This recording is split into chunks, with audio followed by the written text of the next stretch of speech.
At the 9/11 ceremony, a second handshake between Harris and Trump. Bloomberg getting Harris's attention to shake Trump's hand.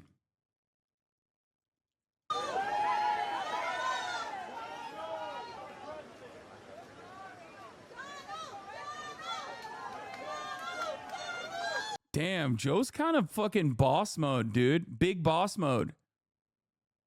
Yeah, there's no better representation of the uniparty / duopoly than having the former mayor of New York who ran for president on the Democratic ticket, who is a billionaire, getting the current president, the current Democratic Party's presidential candidate to shake the hands of the former Republican president who used to be a fucking Democrat, who was also a billionaire, at the 9/11 event, okay?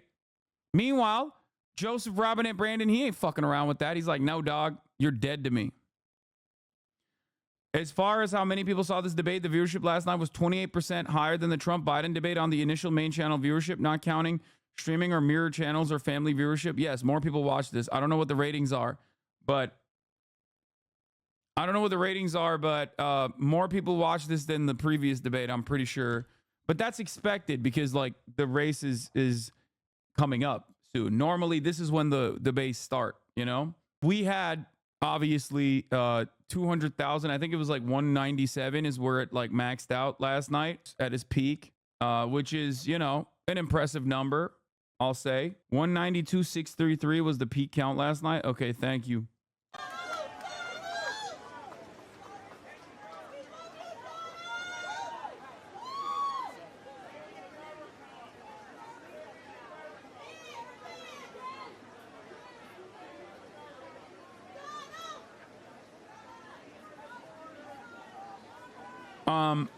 This is a little disappointing. I have to say, it's a little disappointing because there's one guy there that said he was going to do 9/11 tomorrow, and it seems like he's currently not doing 9/11. So I don't know what he meant by that. I don't know what was going on there. You know, he just kind of dropped that in there. But it seems like he's this is yet another case of the Dummycrats flip-flopping on positions. You know, Kamala Harris says she doesn't want fracking. Now she wants fracking. Joe Biden says he's going to do a 9/11 tomorrow. Here he is not doing a 9/11. So what can you trust in terms of the Dummycrats, okay, the demon rats? What can you trust about what they say? You can't trust anything. Promises made, promises unkept. Promises made, promises broken. Once again, okay? Bruv, he going through a 9/11 mentally. Dude, there is not a single thought behind those eyes, okay? There is not a single thought behind those eyes. He doesn't know what the fuck's going on, okay? He's probably looking at this. He's like, what happened to the towers? There used to be towers here, Jack. I remember. Where are the towers at? He's looking around like, why? Where's the World Trade Center?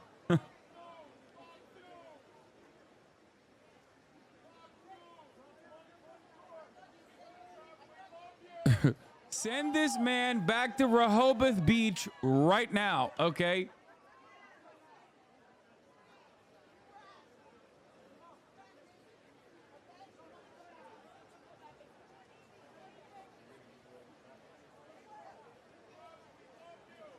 You think this is the moment where Trump was thinking, like, at this point, if I'm Trump, I'm thinking, imagine how wonderful this could be right now. This could have been our second debate, okay? This could have been my second debate with Brandon, where I have like 10 points on him, okay?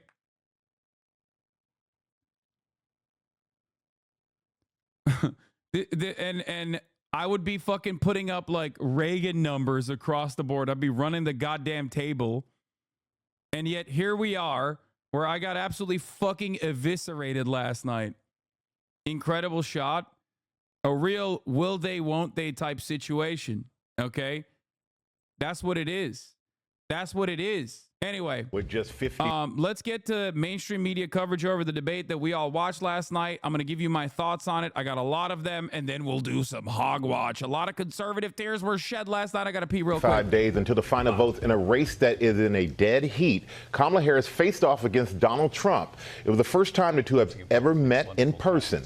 The night began with the vice president walking across the stage to shake the former president's hand. Harris clearly signaling there that she wanted to take command, kicking off 90 minutes of confrontation.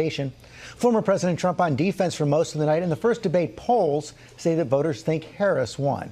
Our team is live in Philadelphia this morning. Chief White House correspondent Mary Bruce starts us off. Good morning, Mary. Good morning, George. Well, this was a fierce and fiery face-off. Donald Trump on the defensive for much of the night. Kamala Harris taking every chance she could to get under his skin, goading Trump to go off message while avoiding much focus on her own vulnerabilities. The policy often overshadowed by these personal attacks. But this morning, the big question remains, will any of this be enough to fundamentally change the dynamics of this race? It started with what appeared to be a moment of civility, a historic handshake initiated by the vice president, the rivals meeting for the very first time. Kamala Harris, let's have a good debate. Have fun. Thank you. But the niceties didn't last, the nominees quickly digging into each other, beginning with the issue top of mind for many voters, the economy. Donald Trump actually has no plan for you because he is more interested in defending himself than he is in looking out for you. She doesn't have a plan. She copied Biden's plan, and it's like 4 sentences, like run, spot, run. 4 sentences that are just, oh, we'll try and lower taxes. The vice president repeatedly goading Donald Trump, trying to get under his skin. And what you will also notice is that people start leaving his rallies early out of exhaustion and boredom. The former president taking the bait. She said people start leaving. People don't go to her rallies. There's no reason to go. But Trump throwing the heat right back at her. Wait a minute. I'm talking now. If you don't mind, please. Does that sound familiar?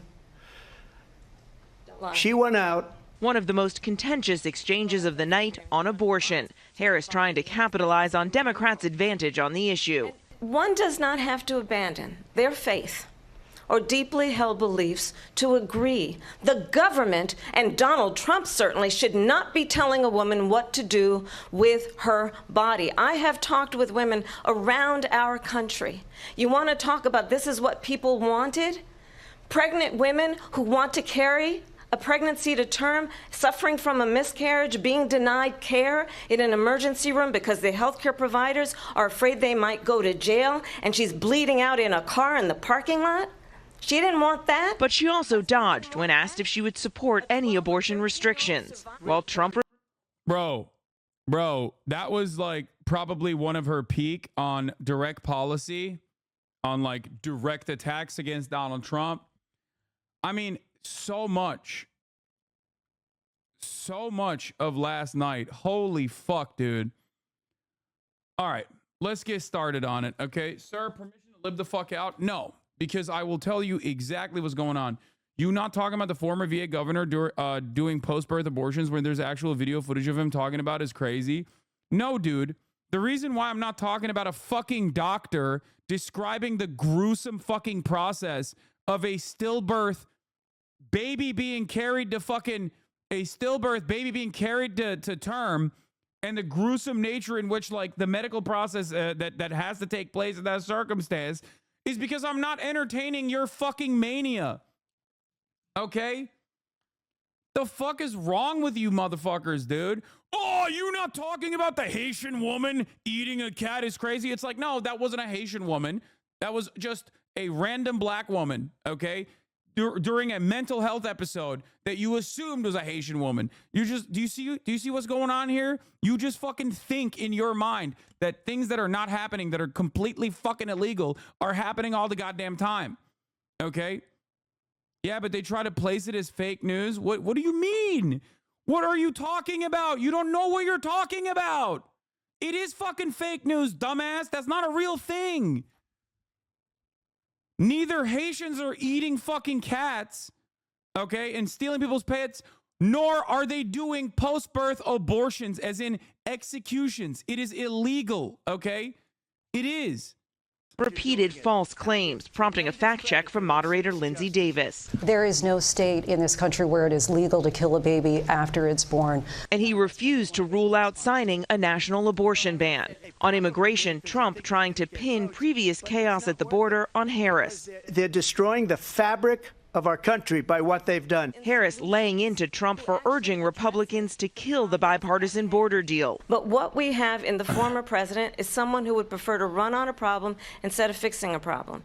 And I'll tell you something, he's going to talk about immigration a lot tonight, even when it's not the subject that is being raised. Trump responding by repeating a false conspiracy theory.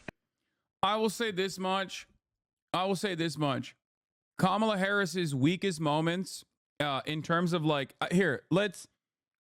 the broadest snapshot of the conversation is disaster for Donald Trump. Kamala Harris outperformed my expectations and many other people's expectations. She outperformed her previous debates. She was on it. Okay. She came in hot. She came in assertive. You could tell that she was a little nervous in the beginning.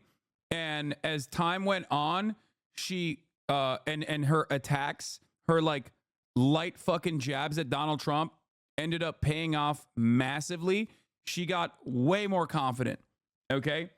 On the aesthetic front, she was great. She was fantastic. Okay. So liberals, if you were looking for a fucking major W, you got it.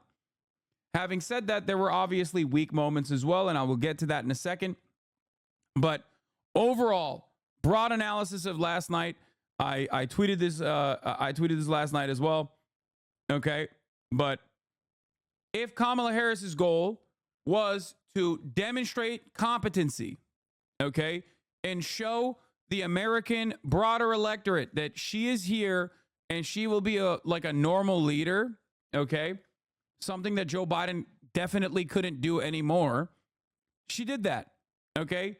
And if her goal was to also overall show how fucking narcissistic and petulant of a man-child Donald Trump is, she did that fantastically. I said she put up LeBron numbers on that front.